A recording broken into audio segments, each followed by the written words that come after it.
Hey everyone, Sean here for Lambda School, and today we'll be going to a series of lectures on React, starting with our React 1 lecture. Um, so, first thing we'll talk about before we dive into React proper is, now that we've garnered at least a little bit of experience with implementing a website from scratch, using no tools or no frameworks or anything like that, just raw HTML, CSS, and JavaScript. It's time to introduce React, which is a widely used and very popular front-end framework.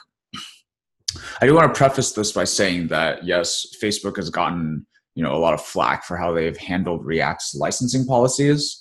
And as a result, there have been instances of companies migrating away from using React within their own development flow because, they're scared of the licensing policies that maybe come back to bite them.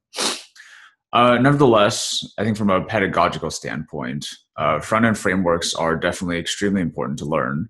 And the end goal here is to get to a point where you can work using any framework, or you're able to really understand what it is exactly that front-end frameworks provide you as a developer and how to work within those confines and to utilize them effectively. Becoming familiar with all these concepts and practicing them will get you to the point where you're able to pick up whatever framework you need or want to use for a project. But in order to get to that point, we'll need to dig into the weeds and get it in a lot of practice with a single framework first, so you have some concrete experience and some concrete examples. And from there, that's when you'll start branching out if need be into practicing other frameworks or something like that.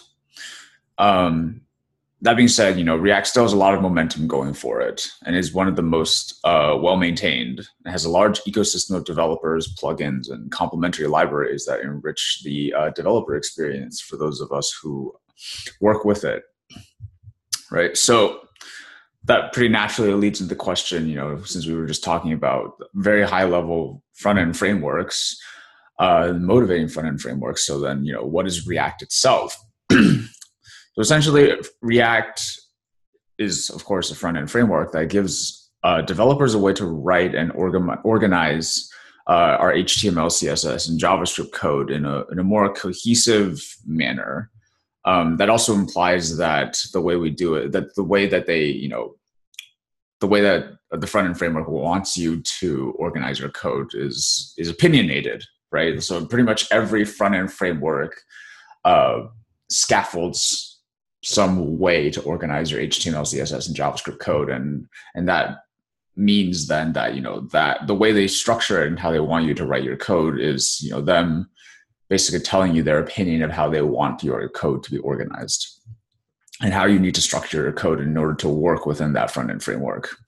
All right, so the main way that React kind of facilitates this, the way React specifically facilitates this is by allowing developers to organize their front-end code into logical units called components, right? So if we go and pull up the Lambda School site, which you guys were just working with, so hopefully you have some idea of everything that's going on the site here. But if you just go to a site and kind of just look at it, and look at its layout and look at what different pieces of the site do, you'll start to notice certain things can be broken into logical modules or components or parts or chunks or whatever delineation term you want to use, right? So there's this navigation bar up here, right, and it does some stuff. You can click on some buttons. There's some mouse over functionality going on, but essentially, this is a component. This is a thing on the page. And it would make sense within the context of React then to organize this top navigation bar as a component. So like as an independent component that encapsulates its own functionality and doesn't, is just a thing on its own, in its own right, that doesn't, yes, it is overall part of the larger site, but it on its own can be thought of as an independent thing, right? Same with these little panels here where we're listing the courses, right? This render some text. They have a little they have a little CSS effect on mouse over that does something with the shadows in the background. They have this button. So each of these, a single one of these panels could be looked at as a single React component. Although in this case, they would be the same instance of this panel component, but they're just rendering different things. But if you think about it, their functionality is entirely the same, right? And so, this is one of the important tenets of React components is that they're extremely reusable. So if you want multiple instances of something on an HTML on a page, on a web page, you would just reuse components, right? You would define a component, specify what it does, what its functionality does, how it does that, the state it needs to keep, and stuff like that. And then you could just reuse it if you need multiple instances of it without having to write that same piece of code again, right? So again, simply put, React gives developers the ability to organize front-end code in a very logical and actually, kind of object-oriented fashion, right? Because again, we're talking about things on a web page. And so a lot of, object-oriented principles and concepts kind of lend themselves to working with React and React components. So, and as I was alluding to, React also enables these components to persist any kind of internal state they might need in order to function. But essentially, components encapsulate some HTML that we would normally write in normal HTML file on our site, as what you guys were just doing in the DOM manipulation sprint, where you just wrote out the raw HTML. In other words, React components render something onto the web page. At the very least, each React component needs to have a render function that returns some HTML that then gets rendered onto the page by the DOM. So essentially, okay, here would be a good time to go and dive into this editor called Code Sandbox. This is a really neat tool. It's a really neat environment. It basically is almost custom built for React. But basically, it's this React environment that allows you to, write out a React project. All the files within a React project has a live, renders out, your project in real time as you're editing the files. So it's a really great thing to explore and play around with, especially when you guys are first learning React. We'll walk through everything that's going on here in a bit. Just wanted to write some code first. So I was just talking about specifically just a render function for now, right? And obviously this code isn't going to work. You wouldn't have just a straight render function just right inside of a file, but just for illustration's sake, I was talking specifically about just render functions within React components. And so I was saying that each render function needs to return some HTML, right? And that could be as simple as something just like a div with the text "Hello World" inside. That's a valid piece of HTML. Just note that every React component needs to return a single HTML element. So if you need to render a whole bunch of different things, you would have to nest them all inside a larger parent tag. So again, inside the return, we can write plain old HTML like this, but we can also write JavaScript inside, which we'll get to, and you'll see examples of this in a bit. But essentially, the idea is that inside of render functions, React uses this special syntax called JSX, which is essentially this mashup of JavaScript and HTML that you can then write JavaScript and HTML right next to each other specifically inside of render functions. And we'll see how that makes writing our React components easier to work with. And it might seem strange at first. We're told and we're taught that we want to separate out HTML and JavaScript, and we never would actually want to mix them, even though that's totally actually doable within HTML files. But something that we're told not to do. But then within React components, this is actually something that we have kind of embraced. JSX, starts to make a lot of sense when you work with it a little bit and see what it can do and how to work with it, which we'll talk about in a little bit. So again, we're not limited to writing only HTML inside of these render functions. But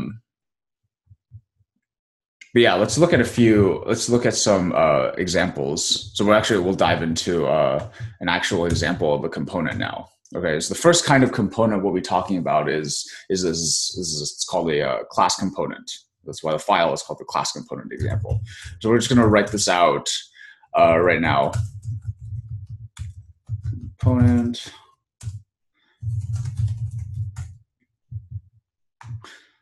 And this is, very common, very normal import statement that you'll need at the top of every React file, essentially.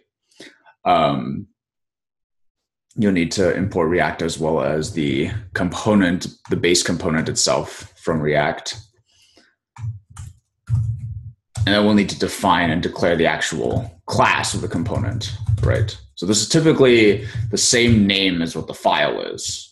Okay, so here this class will be called a class component example, and extends the base React component. And every component you write will extend from the base React component, because the base React component offers a lot of built-in methods and functionality that we'll make use of inside of this class component, right? So because we are extending off of a base component, we need a constructor and calling super. And super is what allows us to inherit those base methods that I was just talking about on the base React component. And then something else that I was alluding to earlier, that components can keep track of state, right? Components can persist state, and this is how we do it. So inside the constructor, we have a this.state object. It's always an object. And here inside this object, we then specify, the kind of stuff we want to persist, right? So here I have an array called dog names that is inside the this.state object, and I'm going to essentially initialize it with a couple of dog names. Basically, what this component is going to end up doing is it'll be a list of all these dog names, and then there will be an input field that, in which we're able to type out a new dog name, submit that form, and it will add to the list of dog names. So that's what that's what we'll be doing in this example. So we're keeping the state of the input for the new dog as gets typed out. We'll talk about this in a little bit more. It'll make more sense when we see the rest of the code. All right, so from there, let's just render out this list first, just so we can see how that works. All right, so here we'll go writing our render function, returns, and then we'll have an overarching div component. And then inside this div, we want to render out these dog names. But we don't want to just statically, print out this list of dog names, because as I was saying earlier, we want to be able to add to this list of dog names. So if we were to add a new dog name to this list of dog names, then upon submitting that new dog name, we want that to immediately update our list. So essentially what we want to do is we want to do a map over these dog names and then render each one separately. Right, so this is something that we can do with React right inside of JSX. Okay, so essentially what this would look like is we want to map over this .state.dog names, right, .map. So we're going over this .state.dog names, this array here right now of 4 elements, 4 names, and we want to map these all out. We essentially want to return every single one of these inside their own div, right? So that each one can show up on the page. So inside the callback that's getting passed to map, it'll receive a single dog name, and then we'll just throw that into a div essentially. And that's all we need to do. So essentially now we're mapping over this .state.dog names we're iterating over this array of dog names, and then for each name, we're essentially just putting them inside of a div. And putting them inside of a div then makes it its own HTML element that will then get rendered onto the page. All right. So right now, that's all this component will do. And we're not making use of this dog name field, new dog name field yet, but we'll get to that in a second. All right, so this is a very basic render, but inside of it, you can already see, we're returning our base level div, the single div that contains all of the these child divs inside of it. So essentially what this will look like when it actually gets rendered onto a page is a div that encapsulates 4 other divs, each of those divs holding one of these dog names. All right, so that's what this component does right now. And then lastly, we need to make sure that we export this component so that it can be imported from other components. So export default class component example. Okay, and then we'll save that. And it's not doing anything right now because we haven't actually imported this component into a parent yet. All right, so let's talk about that. All right, so index.js will be the overall the highest level component. Typically, that's what that means. That's the highest level. It contains the overall quote unquote the app component, and inside of app is everything else inside of your application. All right. So here is where we'd want to import our class component example, and from here is where we'd want to render it. We want to append that to, let's just start doing that, right? So as I said, let's import our class component example component from class component example.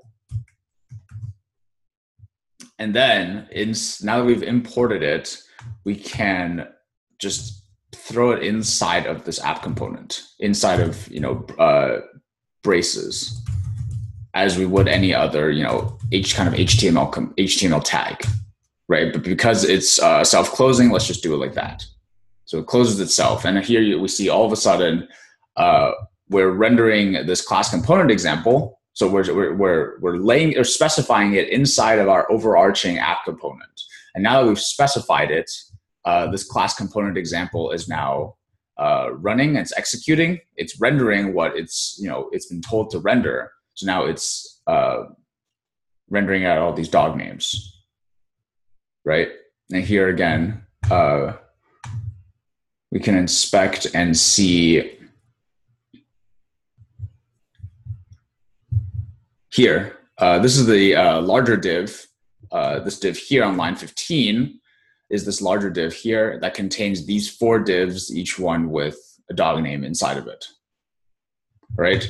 So, literally all React is doing is, you're specifying how you want the HTML to be rendered out using this JSX syntax. And there's, sugar on top that allows it to do some fancy stuff with state and stuff like that. But, at the end of the day, all React is really doing is just rendering HTML. And there, again, there's special features on top of that that allow you to get fancier with how you want to do that. But ultimately, it's just rendering HTML. All right. Cool. So again, that was index.js. And this is our root level app component. But you may be wondering, why, again, app here is also a component, but it doesn't look like the kind of component that we just wrote, right? So let's talk about that. So first off, this app component is what's called a functional component, as in it doesn't inherit from the, it doesn't extend the base component class, right? Because it's not a class. It doesn't have the ability to say extends component. Actually, Hello.js is also an example of a functional component, right? So here, this Hello.js function component is also just a functional component. And functional components, because of the fact that they are not extending the base React component, all they do is return some HTML, right? So they just do the rendering part, right? So they don't have the access to this .state. They don't have access to constructors and stuff that, and they don't have access to any of the base component methods that you would get if you extended off of the base React component. So essentially, all functional components do is they just render something. You'll see that this component is already being used inside of app, because here you see we're importing hello from hello, and then here, just like with class component example, we're specifying our hello component here, and that's how we're getting this hello code sandbox. So something that maybe that doesn't make a lot of sense here right now is, so you see inside this function that's getting exported, again, this part here is literally all the entire component. So it's just an anonymous arrow function that receives this name argument, and then it just throws name inside of this template string literal alongside with hello, and then renders that inside of an H1, which is exactly what this is. It's just an H1 with hello and then this code sandbox. So where's this code sandbox coming from? This is this name, right? This is the name that's getting rendered right next to hello code sandbox. And you'll see if we look inside index.html, we see hello and then name code sandbox. And so this name on line 8, this name equal to code sandbox is exactly just this name argument here that's now getting rendered. Okay, and these this pattern of inside of the parent component, inside the app parent component, hello as well as class component example are child components to the app component. And so parent components are able to specify what are called props to their children components. Props are short for property or something or whatever. Facebook decided on that naming scheme, and we'll just run with it.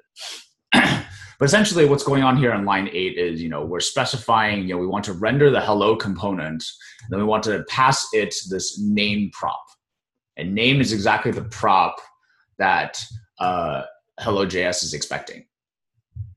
So here, if we can go and exactly just, change this prop on the fly, we just change that and say hello name Sean instead, and there we go. It's now rendering the new prop that we passed it, right? So this is the thing to take note here is, the pattern of how a parent component, in this case app, passes a prop down to one of its child components, which is, in this case, Hello.js is expecting a prop called name, which it will then just render alongside with hello inside of an H1 tag, right? And then you'll notice then that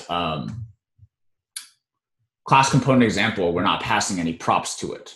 We're just saying render the class component example, because we're not passing it any of these arguments in this kind of format of prop name equal to whatever the prop value. And that's because our class component example is not, doesn't make use of any props.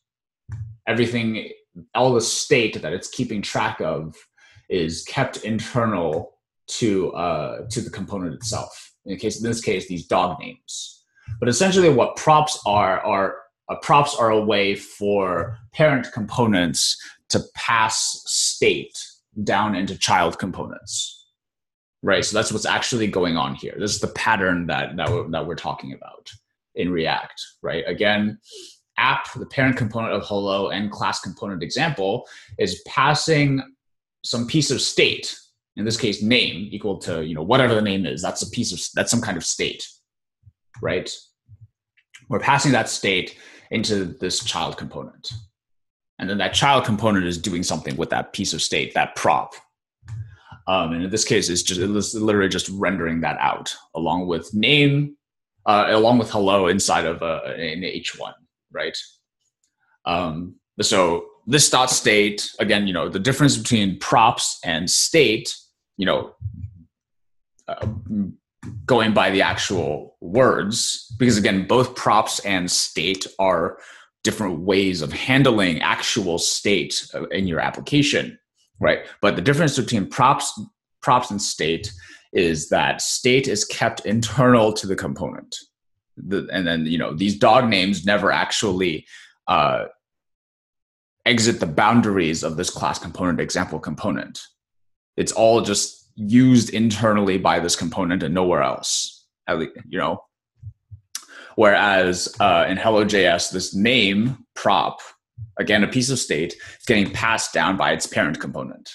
But then that means that, this Hello.js component is not persisting the name itself. All it does is receives it and renders it, right? The name is just some input, and this component is just some function that spits out some output along with, given the input, right? And that state is then kept inside the parent component here in hello name equal to Sean. Okay. So this is a brief overview of an app component, root level component in this React application. Another thing we haven't talked about yet is the index HTML as well as this render function. Okay, so this render function here is not the same kind of render function as this render function here. All right, they're used for very different purposes, and I'll get into that right now. So here, this is the index HTML, and if you remember from your Lambda School clone sites, you threw all of your HTML inside of the index HTML file, right? And this is essentially the same thing. All right, so literally all you see here is there's just a div here with an ID of root. And that's literally all there is, right? And you could get, a bit fancier, and, you could have a normal looking HTML file. We could have something like this, right? So this looks like a more normal HTML file, right? Like we have our head with our title and then a body. But then here you see in the body, we still are just keeping this div ID root. Oops. Right, and so this div ID root, if we go back to, save this and then go back to index.js, look at line 14. So, okay, this render function is essentially taking this app component, app, right, the same thing here, and basically it's rendering this app component to the div with ID root, because you see, so this document get element by ID root, right? That's exactly just targeting this div ID with root on line 11, right? That's exactly what this render function is doing. So basically what this render function is doing is it's taking this app component and saying, hey, app component, attach yourself to this document, whatever gets returned by document get element by ID root, which will just return this div, right? So if we go and inspect the page again,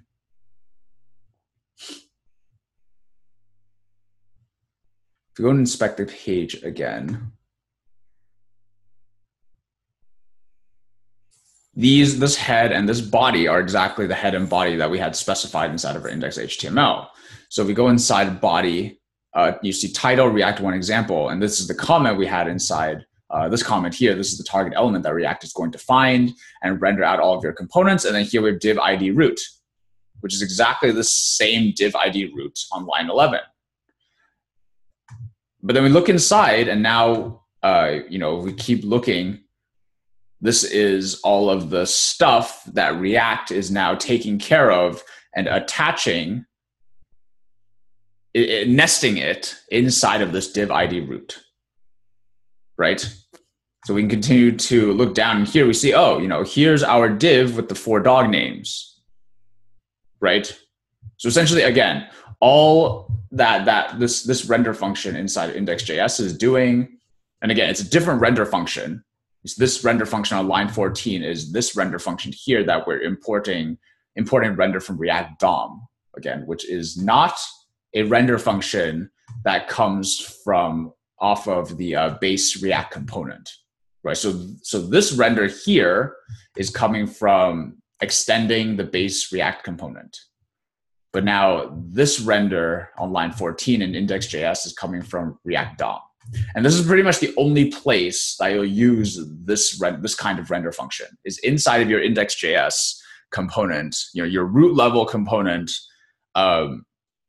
inside your root level component is where you'll call this render to attach it to your actual index HTML file. All right.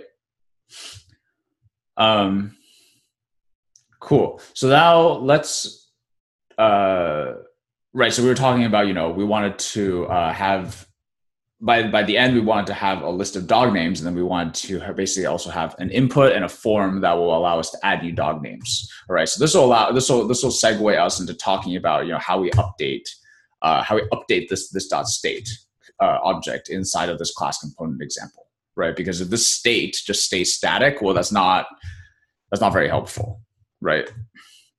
Cool. So, what's that going to look like? So as we were talking about, we wanted to have a form.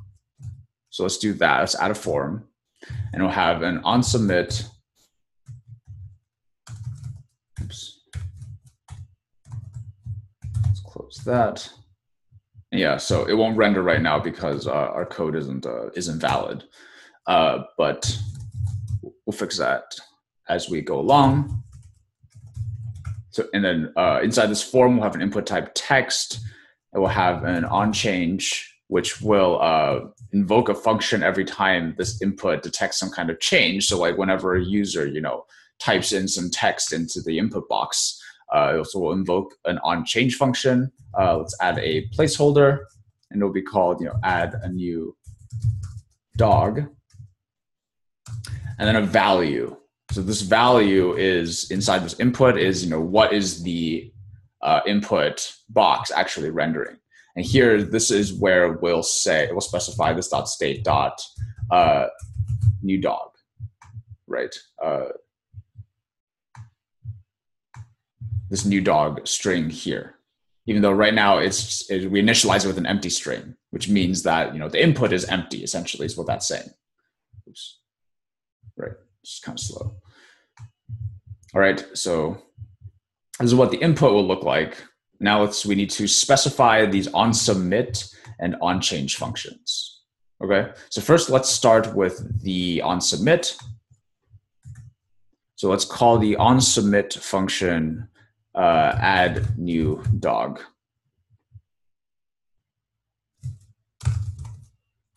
This will take in the event object on the DOM. The first thing we're going to do inside this function is use prevent default, because again, we're going to be calling this add new dog function from inside of our form every time it gets submitted. This dot add new dog. This is where we'll be calling onSubmit, this add new dog onSubmit function, right? And so by calling event.prevent default, we prevent the form from executing any default behavior that it may have upon form submission, right? Because we only on submission, every time the form gets submitted, we only want it to do what we're specifying inside of this function. So that's why we call event.prevent default. All right, so now we're going to do this const dog names equals this state dog names. So we're grabbing a copy of this state.dog names. So we have another copy now of this dog names array inside of this const dog names variable. And this is because we don't actually ever want to directly mutate any values inside of this state. We use a special function called this set state, which we'll see in 1 second. So we define our const dog names, which is a copy of the this.state.dog names array, and then we do dog names.push new dog. Right. So at this point, new dog will have been, upon form submission, the user will have finished typing out their dog name. And then we just want to push that new dog, that name, to this dog names array. And then here we'll call that this.state function that I was just talking about. Right. So inside this.state, inside of this function, you specify how you want the state to change, right? So we do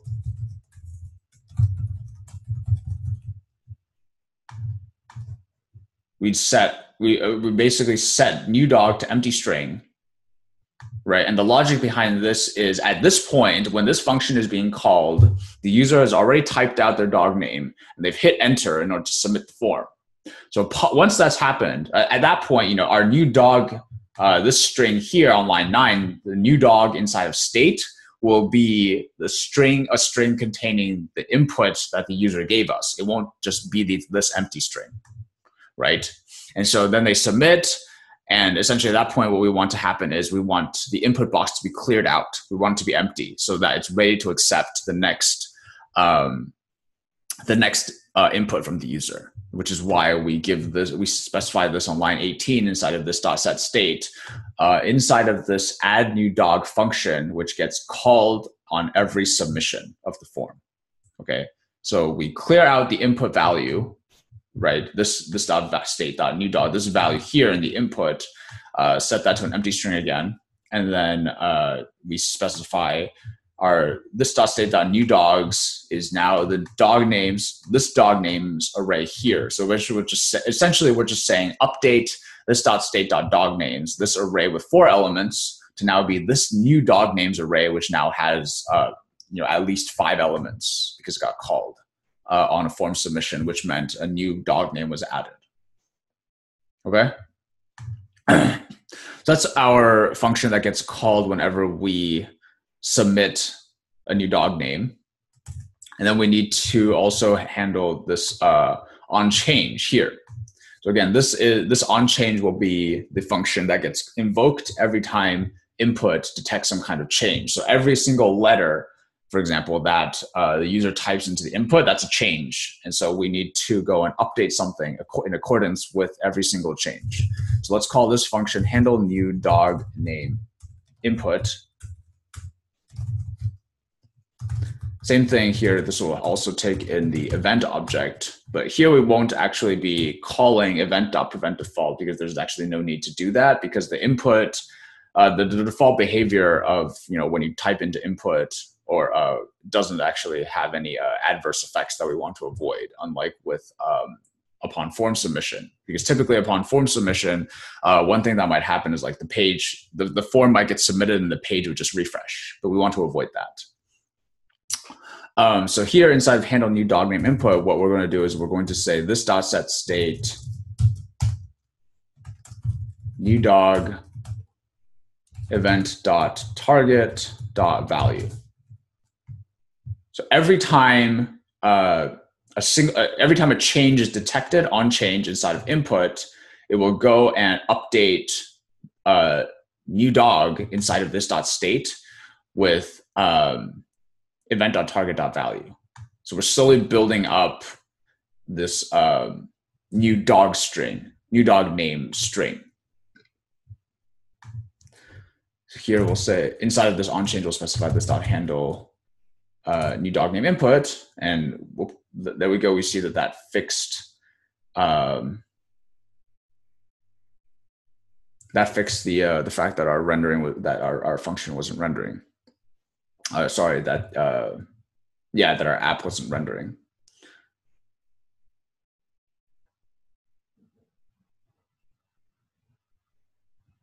Okay, that's fine. But here, just to kind of illustrate what I was talking about, let's console log this .state at the end of this function invocation. All right, so now we'll go and inspect. Open up our console.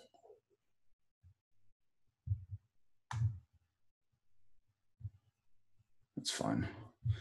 And now if we go and add a new dog name, you'll see we made a whole bunch of changes to our input, right? So you'll see that as we update this input box, with the state, this .state.new dog changes, right? So we add okay, it's always one behind, right? It's always one entry behind, but so we can go BARKY for Barky.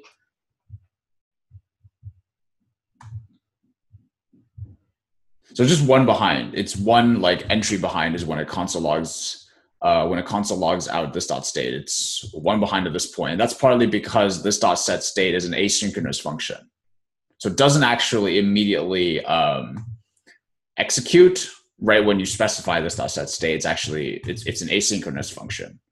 But we can go and submit, oops, reference error, new dog's not defined. 1 second. Oh, sorry.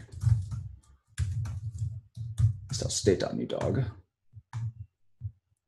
So let's try that one more time.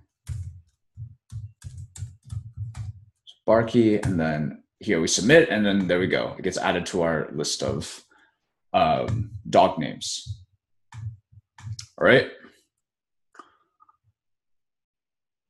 Cool. So that was a very quick overview of these 4 different files inside of this React component, but we've learned quite a few things, right? So we've learned that just within a class component example within this file, we've learned what a class component, the overall structure and format of a class component, what that needs to look like. We learned a bit about this .state, how that just keeps state internally to the component. We've learned that we can add methods on top of this class, just like, we're able to add methods on top of any other normal JavaScript class, but we can do that inside of React components as well, because this component is just a class. And then we've seen some stuff like, how, what JSX looks like a little bit, at least. This will be mostly what you'll need, at least for the first sprint. And we'll slowly, ramp up what JSX, kind of can look like, or, what makes for valid JSX. It's just that there's a lot. So, we don't want to throw it all at you guys all in one go. So, this kind of JSX, what we have in here in this component and elsewhere in this, like in Hello.js as well as Index.js, is typically all you'll really need to write in terms of JSX itself inside of render functions. But, we can already see that we're able to just inside JSX, just directly iterate over state, for example, and do some mappings, throw all those, throw everything that we iterate over into like a div, for example. We saw how to add a form, what that looks like, how to add on submit, on change functions, and how to hook this up, this form, this input form up to state.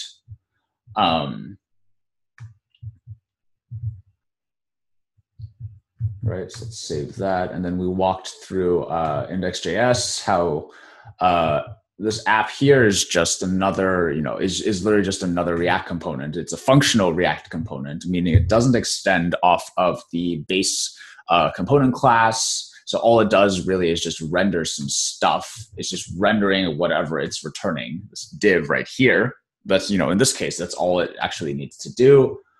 We learned how the parent app component specifies children and how to render them, right? We just, inside of the render method for the parent, we just specify the component, the child components we want this parent component to render. We learned how to pass props to child components, like how we're doing that here in hello name equal to Sean. Rendering the class component example component here. And then this H2 here, which is just this H2 down, this very last line here. We learned about this render component that we're importing from React DOM and what that does, how it just takes our app component and appends it essentially to this div inside of our index.html file, which we're targeting with document get element by ID root. So again, just this render function is saying, hey, the first argument is a React component. The first argument specifies a React component that I want appended to some HTML element given by the second argument, right?